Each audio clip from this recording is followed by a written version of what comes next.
네. 두 번째 키워드 2차 폭로입니다. 1차 폭로는 뭐였는지 대체 어떤 폭로를 얘기하는 건지 기사로 만나보겠습니다. 네. 전두환 손자 전우원 씨, 지금 부친인 전재용 씨가 비자금을 숨기려고 주식 건물을 내 명의로 바꿨다. 어제도 저희가 이 전두환 이 씨의 손자 얘기를 좀 전해드렸었는데 어제 전해드렸던 게 1차 폭로였습니다. 그런데 오늘 다시 2차 폭로에 들어갔습니다. 지금 여기 밑에 빨간 줄 보이실까요? 전우원 씨가 지금 언론 인터뷰를 지금 적극적으로 하고 있는 상황입니다. 지금 한국일보랑 인터뷰하면서 지인, 경호원 등 이 주변한테 돈을 뿌리고 여기저기에 바지 사장을 앉혀서 지금 이 비자금의 전모가 드러나지 않았다라고 지금 얘기를 하고 있습니다. 전우원 씨의 이런 언론 인터뷰 저희 MBN도 직접 좀 취재를 해보기도 했는데요. 같이 들어보고 오겠습니다. 전두환 일가에서 경호관들에게 돈이 갑니다. 그리고 그 돈으로 웨어밸리라는 회사를 설립을 했습니다. 그리고 그 지분을 저와 제 형에게 주었습니다. 그 다음에 그 지분이 박상하에게 갔고 그 지분을 전재용 씨가 쓰고 계십니다. 이런 주식이 저희 앞으로 있는지도 몰랐어요. 아버님께서 황제 노역을 끝내시고 돈이 없는데 실은 너희 앞으로 이렇게 주식이 있으니 네, 지금 저희 MBN도 직접 전화해서 좀 전우원 씨의 얘기를 좀 들어봤는데 뭐 한국일보, MBN 저희만 연락을 한 게 아닙니다. 지금 같이 볼까요? 지금 연합뉴스랑도 또 인터뷰에서 뭐라고 얘기했냐? 1년에 몇 억씩 이 학비, 나의 학비 교육비로 들어간 돈만 최소 10억이다. 이게 깨끗한 돈이겠느냐? 깨끗한 돈이 아닐 거다라고 얘기를 하기도 했고요. 그리고 또 뭐라고 얘기를 했느냐? 나한테만 몇십억의 자산이 흘러 들어왔는데 다른 가족들은 무조건 더 많다고 보면 된다라고 얘기를 하기도 했고 한겨레와도 또 인터뷰를 했습니다. 할머니께서 연희동 이순자 여사를 말을 하는 거겠죠. 이순자 여사가 연희동 자택에서 일하는 아주머니들 계좌로 나한테 학자금을 좀 지원을 해줬다. 때문에 이건 또 불법 외화송금 의혹에 또 해당하는 부분이기도 한데 굉장히 지금 이 비자금 관련해서 많은 부분들을 지금 2차 폭로로 언론 인터뷰를 통해서 좀 얘기를 내놓고 있습니다.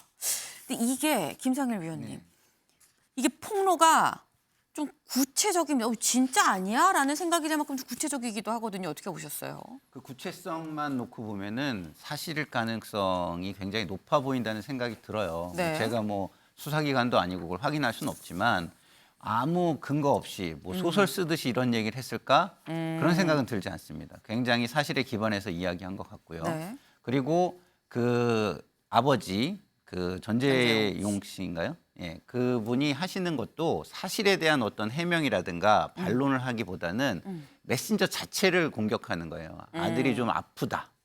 그렇기 때문에 이런 일이 발생한다. 이런 걸 봐서도 제가 볼 때는 사실일 가능성이 굉장히 높지 않을까 이런 생각이 좀 들고요. 그 역사의 죄인인 전두환 씨의 그 가족들이 호화 생활을 하면서 사는 모습, 피해를 본 사람들 입장에서는 굉장히 억울하고 가슴을 칠 만한 일 아니겠습니까? 그런 것들이 지금 드러나고 있습니다. 그 손자에 의해서 증언에 의해서 드러나고 있는데 네. 뭐 확인할 수 있는 것들은 좀 더 확인을 하고 네. 죄를 물을 수 있는 것들은 좀 더 죄를 물어서 역사도 좀 바로 세우고 그리고 한의에 맺힌 분들도 좀 한을 좀 풀어주는 그런 계기가 됐으면 좋겠다는 생각이 들고요. 그리고 그 전두환 씨 일가 가족들한테 제가 부탁드리고 싶은 것은 네. 본인들이 지은 죄는 아니지만 어쨌든 그 죄로 인해서 본인들이 호화 생활을 하면 죄의식은 어느 정도 가지고 살아야 된다고 저는 보거든요. 그리고 그걸 반성하는 모습도 좀 보여주고 사회에 좀 기여하려는 모습 네. 이런 모습도 좀 보여줘야 된다고 생각하는데 그런 모습이 없는 게 너무 아쉽고요. 이번을 계기로 좀 반성하는 모습이 조금이라도 좀 나왔으면 좋겠는데 네. 그런 것도 전혀 없다라는 그런 부분에서 좀 안타깝습니다. 네. 지금 저기 제 옆으로 지금 이런 그래픽이 있습니다. 지금 전우원 씨가 얘기하는 내용이 지금 계속 주로 돈, 비자금 관련한 얘기를 좀 많이 하고 있습니다. 지금 연희동 금고에 비자금이 있고 전두환 씨가 현금이랑 차명 계좌를 이용했다라는 부분 그리고 검은 돈으로 호화 생활을 했다. 여기 보면은 전두환 씨의 돈이 쭉쭉 주변으로 화살표가 쭉쭉쭉 가죠. 그래서 지금 아버지 전재용 씨한테 갔다라고 지금 얘기를 하고 있습니다. 근데 지금 이게 증명이 가능한 것이냐 불가능한 것이냐 사실 이 부분이 사실 좀 이 논박이 될 수 있을 것 같아요. 요거는 저희가 다음 퀴즈 좀 같이 보고 얘기를 좀 더 이어가 보겠습니다. 일단 이 보면은 전우원 씨는 웨어밸리 이 회사를 만들어서 전 씨 일가가 비자금을 세탁을 했다라고 또 폭로를 하기도 했습니다. 지금 자금줄, 전두환 씨의 자금줄로 의혹받던 업체인 건데 여기는 육사 출신의 전 비서가 지금 대표죠. 그러면서 지금 아버지 형제들은 지금 수백억 대를 지금 더 비자금을 갖고 있을 것이다 라고 얘기를 하고 있습니다. 지금 국회에 전두환 재산 추징 3법, 일명 전두환 재산 추징 3법이 계류 중이다라는 건데 김유인 위원장님, 지금 이 국회에서도 좀 빨리 움직일 필요가 있어 보입니다. 이 부분에 대해선. 네. 노태우 추징금은 2,600억을 완납을 했고 네. 전두환 추징금 2,200억에 대해서 사실은 16년 동안 300만 원만 내고 버티고 있다가 서울지검에 전담팀을 둬서 강제 수사에 진입을 했죠. 그래서 이후에 이제 남은 게 이제 920억하고 사실 지방세도 10억 가까이 미납된 상태입니다. 그래서 지금 현재 전두환 사망 이후에 그 추징 3법, 3법 중에 하나가 이제 형사소송법인데 네. 미납자가 사망 이후에도 추징할 수 있는 범죄 수익에 대한 추징할 수 있는 근거를 마련하는 법이 하나가 있고요. 두 번째로 이제 그동안은 그 형법만 개정인데 그동안은 이제 부동산이나 물건에 대해서 추징 절차를 밟았다면 금전이나 수익, 범죄 수익에 대해서도 추징을 할 수 있다라는 게 이제 형법을 개정해야 되는 거고 마지막으로 이 지금 현재 상황 이제 그 자녀들이 범죄 수익인 줄 알고 네. 이 정황을 알고도 받았으면은 이거를 몰수할 수 있다라는 근거를 하는 게 이제 몰수에 대한 특례법이에요. 네. 이러한 법률들이 좀 개정이 돼야 될 것 같고요. 빠른 속도로. 지금 현재 나오는 이제 에어밸리나 구체적인 어떤 사안들이 있잖아요. 네. 이 부분과 관련해서는 이게 가볍게 해프닝으로 넘어가지 말고 그동안 이제 쭉 진행을 해 왔기 때문에 네. 내사나 정황 조사 수사기관에서 이런 부분들을 같이 병행했으면 좋겠습니다. 더 중요한 거는 범죄 수익에 대한 몰수 이 부분에 대해서 아까 이제 반성이 없었다. 일본도 반성이 없기 때문에 우리 국민들이 이렇게 분노하는 거잖아요. 그 역사에서 반성 없이 그렇게 행동하는 거에 대해서 경종을 울릴 필요가 있다라고 생각합니다. 네. 지금 이런 뭐 추징, 몰수 얘기가 나오는데 이게 몰수가 되려면 실제 비자금이 존재를 해야 되겠죠. 못 찾은 비자금이 실제 있어야 뭐 추징을 하고 몰수를 하는 거일 텐데 그럼 이 전호원 씨가 얘기하는 게 맞는 것이냐? 주변 사람들의 얘기를 좀 보면은 다음 기사 좀 같이 볼까요? 네. 돈 세탁처로 지목된 병원장은 일가 주치 내가 맞다라고 일단 얘기를 하고 있습니다. 하지만 진료비 외에 지금 받은 게 없다라고 얘기를 하고 있어요. 이 원장은 4, 5년 전쯤에 전두환 씨 자택을 방문했을 때 전재용 씨가 어머니인 이순자 여사한테 돈을 좀 꿔주십시오라고 어머니 좀 도와주십시오라고 나 돈이 없다고 자꾸 얘기를 하는 모습을 내가 들었다라고 얘기를 했습니다. 전재용 씨는 정말 돈이 없다라고 지금 얘기를 하면서 뭐라고 얘기를 했냐. 여기 보면 나는 진료비 외에 돈을 받은 건 하나도 없다. 그리고 전두환 씨한테 부탁한 것도 없다. 금전적으로 내가 힘들었어도 꿔달라고도 안 했다. 나는 결백하다라고 지금 얘기를 하고 있습니다. 지금 일단 뭐 여러 지인 중에 한 명에 해당하는 거일 수도 있긴 합니다만 병원장 주치의는 나는 아니다라고 얘기를 하고 있고 그럼 전재용 씨는 뭐라고 얘기를 하냐. 다음 기사 좀 같이 보겠습니다. 전재용, 은닉재산 등 의혹은 사실이 아니다. 하지만 또 5.18 관련한 사과는 안 했다라는 소식입니다. 아들이 우울증을 앓고 마약을 투약한 전력도 있다.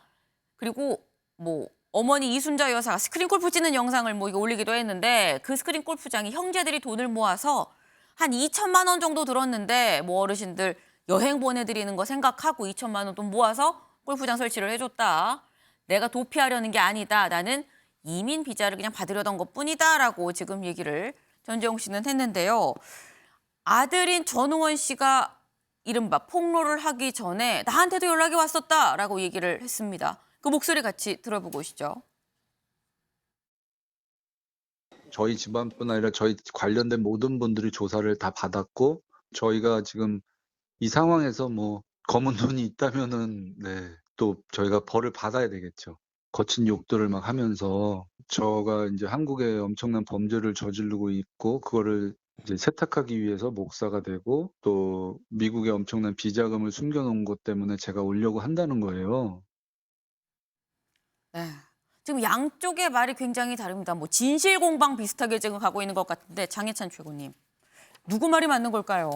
근데 저는 저 가족들의 뭐 신상 문제나 신변 잡기 문제는 우리 사회가 크게 관심 가질 내용은 아닌 것 같아요. 다만 전두환 전 대통령의 추징금 미납 액수가 1,000억 900억이 가까이 되죠. 넘어요. 1,000억이 네. 조금 못 미치거든요. 네. 이거는 당연히 받아내야 되는 거죠. 만약 불법적으로 재산이 은닉되고 외국으로 유출된 것들이 있다면 네. 이건 검찰이나 국세청이 국제공조 등을 통해서 수사해서 밝혀내서 그 추징금은 아무리 시간이 많이 지나도 국고로 환수해야 하는 문제. 여기까지가 공익의 문제고 네. 저 이 전두환 전 대통령의 손자라는 사람이 폭로한 내용 중에서도 뭐 외화 유출이나 불법 자산 은닉에 대한 부분은 당국이 관심을 가지고 지켜보고 네. 진위 여부를 좀 밝혀줬으면 좋겠는데요. 그 외에 이제 미국 한인 사회의 뭐 명망가들을 대상으로 한 무차별적인 폭로라던가 네. 또는 가족 내 어떤 개인적인 일에 대한 폭로 이 부분에 대해서는 뭐 진실일 수도 아닐 수도 있습니다만 그게 우리가 공적인 관심을 투여할 만한 내용은 아니라고 생각합니다. 그럼 검찰이 일단 그런 뭐 불법 은닉 부분 이런 부분에 대해서는 좀 수사에 들어가야 된다고 보시는 걸까요? 그렇죠. 그리고 굉장히 이 구체적인 진술이나 뭐 폭로 등이 몇 가지 나왔어요. 네. 회사 이름 같은 경우도 실제로 명시가 된 부분이 있고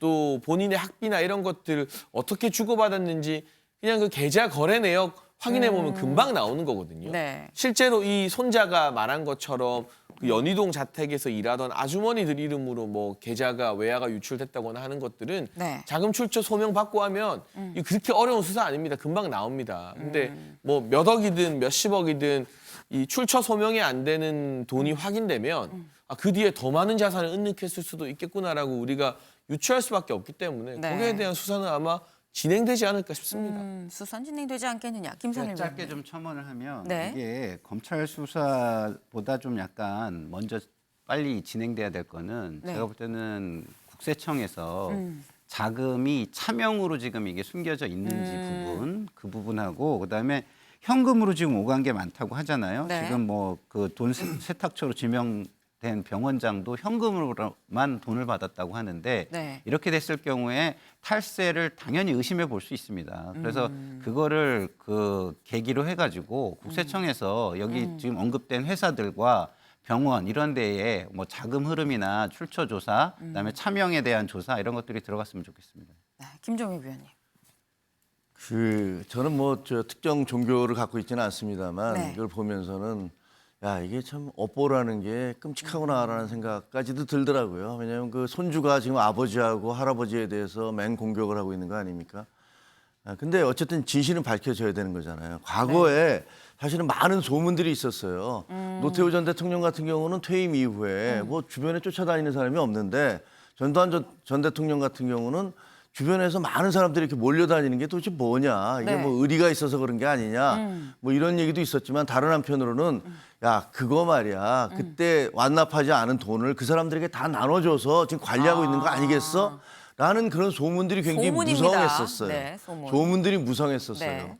그런데 지금 이제 이 손주가 실제로 뭐 경호원들이나 뭐 다른 사람들을 통해서 재산을 갖다 그렇게 나눠 놓은 것이다라고 주장하고 있지 않습니까? 네. 그러니까 그때 당시에 막 횡행했던 소문들의 일부가 사실일지도 모르겠다라는 그런 생각이 들어요. 네. 그리고 그 예를 들면 숨겨놓은 돈, 노태우, 전두환 전 두 대통령의 그 숨겨놓은 돈을 가지고서 사기 사건도 빈발하게 그 벌어졌었어요. 예를 들면 한 10여 년 전쯤으로 기억이 나는데 뭐 네. 국권이 돌아다닌다. 아. 그런데 이게 전두환, 노태우 이 두 분이 이렇게 숨겨놓은 돈인데 이분들이 네. 이걸 현금화하기 위해서 뭐 이걸 쓰려고 한다. 사건 사고 기사로 본 기억이 나네요. 그렇죠. 그런 식으로 해서 뭐 네. 사기 행각들이 막 횡행하고 그랬었거든요. 네. 그런 이유가 다 도대체 돈을 많이 기업들로부터 받았다는데 그 나머지 돈은 다 어디 갔느냐 이런 것에서 출발한 것이거든요. 아. 그래서 어차피 이제 또다시 손주가 이런 사실까지 폭로하고 나섰고 네. 사실 미국에서 유학하는데 그렇게 작은 돈이 드는 거 아니지 않습니까? 어휴, 많이 들죠. 그리고 지금 구체적으로 뭐 그 가정부 뭐 일하시는 분을 통해서 돈이 왔다라든가 뭐 이런 얘기들이 있기 때문에 네. 이거는 반드시 확인이 돼야 되죠. 결국은 그것이 다 국민들의 돈 아닙니까? 환수되지 않은 돈은 다 환수해야 될 거라고 생각합니다. 네. 지금 저희 유튜브로 질문을 주셨습니다. 백조님이 수십 년이 지나도 못 찾아냈는데 라는 질문 주셨습니다. 다시 말해서 수십 년 동안 못 찾았는데 이제 와서 이걸 찾을 수 있겠느냐라는 질문인 것 같아요. 김상일 위원님. 그러니까 이제 과거에는요, 뭔가를 조사를 하려 그러면 그 실마리가 굉장히 정확해야 됩니다. 왜냐하면 기본적으로 무죄 추정의 원칙이 다 존재하잖아요. 그렇기 때문에 누군가를 수사한다. 그러면 그쪽에서도 방어권을 행사를 하거든요. 이렇게 손주가 얘기한 것처럼 양심 선언을 했듯이 어떤 실마리가 있어야 실마리가. 그 실마리를 가지고 그거를 확인하고 조사하는 게 가능하다. 이런 말씀을 좀 드릴 수 있겠습니다. 그냥 있었던 게 아니라 좀 실마리 누군가 지금 뭔가 안에서 뭐 내부 고발자라고 얘기를 해야 되나요? 얘기한 실마리가 있는 거 아니겠느냐? 그러면 좀 더 이 수사가 좀 쉬워질 수 있다는 말씀을 주셨습니다.